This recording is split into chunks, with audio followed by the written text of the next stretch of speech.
से कहा, द्वार पर एक व्यक्ति आया है। वह अपने आप को राजा विक्रमादित्य बता रहा है और वह आपसे मिलना चाहता है। राजकुमारी ने कहा, भला राजा विक्रमादित्य को मुझसे क्या काम पड़ गया? ठीक है, तुम जाओ और उन्हें शीघ्र ही यहाँ लेकर आओ। दरबारी ने आकर विक्रमादित्य से कहा, महाराज आप जा सकते हैं। जैसे ही राजा विक्रमादित्य महलों के अंदर गए, उन्होंने देखा बहुत सारे लोगों की चीखने चिल्लाने की आवाज आ रही है। वह एकदम स्तब्ध रह गए। थोड़ा आगे जाकर उन्होंने देखा हजारों की संख्या में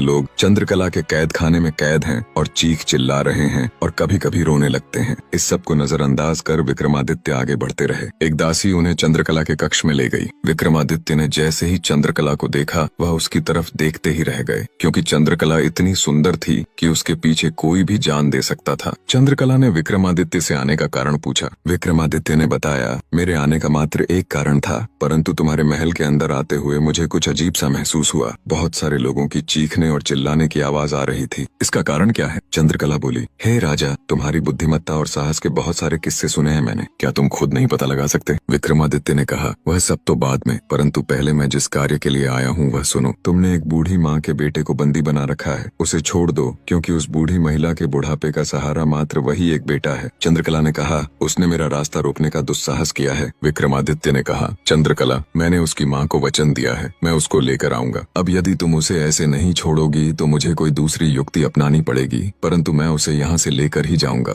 चंद्रकला गुस्से में बोली, यदि ऐसा है तो ठीक है, बहुत सुने तुम्हारी बुद्धिमत्ता के चर्चे। अब यदि तुम्हें उसे छोड़वाना ही है तो मेरे 3 प्रश्नों का उत्तर देना पड़ेगा। यदि तुम उत्तर न दे पाए तो तुम्हें भी इन्हीं लोगों के साथ काल कोठरी में रहना पड़ेगा, और यदि तुमने मेरे सवालों का सही सही जवाब दे दिया तो मैं कैद किए उन सभी लोगों को आजाद कर दूंगी और मैं भी तुम्हारे साथ विवाह कर खुशी खुशी चल पड़ूंगी। विक्रमादित्य ने मुस्कुराते हुए कहा, तो ठीक है, बताओ क्या हैं वे तुम्हारे 3